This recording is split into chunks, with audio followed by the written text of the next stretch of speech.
sebagai orang tua ketika masa-masa kecil mereka itu untuk bisa menyediakan waktu mendengar apa yang mereka ucapkan kepada kita. Ini bayangkan, ini kata ketemu ketawa.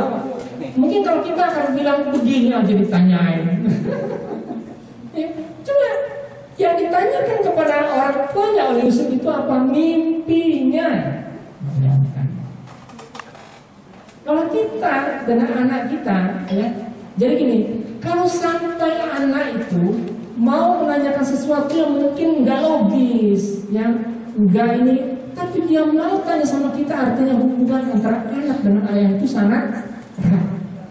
Artinya apa? Curhat apapun dia mau.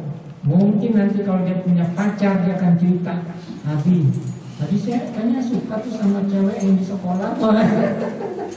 Ya, jangan lalu kata doa-doakan yang udah bilang, orang itu dengan kenapa dia mau curhat sama kita.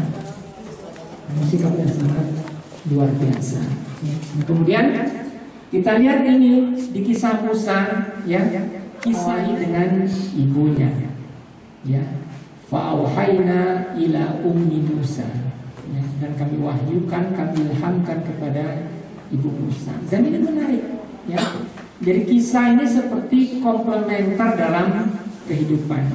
Di sini kita melihat, ya, bagaimana dalam kehidupan itu kadang-kadang ada orang yang bersinar itu adalah ayahnya, tapi di sisi lain yang bersinar itu adalah ibunya. Dalam kehidupan, saya ingat nasihatnya Wismata, ya. Jadi dalam kehidupan ini kita bisa nanti memilih. Yang bintang yang bersinar itu adalah ibunya, mensupport. Kalau nanti bintang itu yang bersinar itu adalah bapaknya, ibunya kalau bisa mensupport. Bisa dua-duanya bersinar, tapi itu sangat jarang. Ya. Kita lihat Rasulullah saja itu, Khadijah itu di belakang mendorong, mensupport beliau. Jarang kita bisa lihat itu dua-duanya bisa maju. Nah, tapi dalam kisah ini bayangkan ibu Musa ini menjadi tokoh, menjadi pahlawan. Ya. Nah, jadi kita jangan meragukan kiprah dari wanita. Dan kita pun juga makanya ini, ya, istilah sekarang ini kan masalah gender. Nah, gitu. Rupanya dua-duanya punya peran, gitu, dalam kehidupan ini. Dan peran yang dimainkan itu peran yang sangat besar. Ya. Kemudian yang kedua, yang berikutnya, coba lihat Nabi Yakub, ya, sebagai orang tua dari Yusuf itu mengkhawatirkan kalau Yusuf ini diapa-apain sama kakaknya. Nah, inilah ini, ya, apa? Dulu saya itu pernah punya pikiran yang salah. Pikiran salah itu apa? Yang namanya ustadz nggak mungkin punya keluarga yang tidak baik. Tapi rupanya Al-Quran itu mengajarkan orang sekelas Nabi Nuh saja anaknya nggak mau ikut bapaknya. Orang sekelas Nabi Lut saja istrinya tidak mau ikut suaminya. Orang sekelas Nabi Yakub saja anaknya merencanakan satu makar yang sangat luar biasa. Bayangkan, ada kakak yang merencanakan sebuah pertanyaan, kan? Kita bunuh Yusuf. Jangan. Lempar aja dia ke sudut. Jadi bayangkan, ini kalau dalam tataran kriminal itu sudah permufakatan jahat. Oh, itu berapa tahun, Pak? 20 tahun. Oh, ya. Bayangkan, ini anaknya Nabi. Nah, sejak itu berubah pikiran saya. Artinya apa?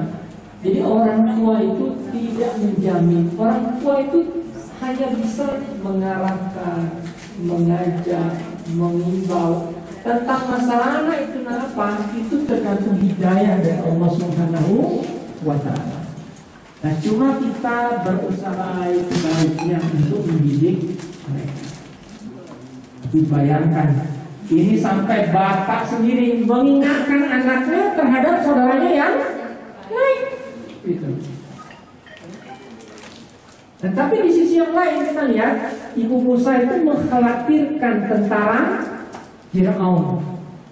Ini menunjukkan kepada kita bahwa masalah yang kita hadapi dalam keluarga ini bisa berasal dari internal kita sendiri, bisa berasal dari luar keluarga.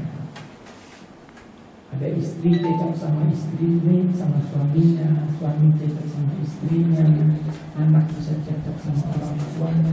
Bayangkan ya, Nabi Yakub ini, beliau itu harus bersabar menghadapi anaknya. Kemudian, nah, ya, jadi dalam kisah Nabi Yusuf, ya, beliau mengkhawatirkan kalau anaknya ini nanti harus pergi, ya. Jadi bayangkan ya, kalau kita mengadakan kegiatan ini kan mereka bisa termotivasi ya untuk melakukan yang terbaik. Jadi tidak selalu sesuatu itu harus merujuk kepada misalnya masalah uang dan sebagainya. Jadi motivasi itu muncul karena memang bisa memberikan yang terbaik sesuai dengan apa yang diperintahkan oleh agama mereka, dimanapun mereka berada, apapun posisinya, sehingga mereka bisa memberikan yang terbaik kepada orang lain. Nah, dalam konteks rumah sakit ini adalah memberikan yang terbaik.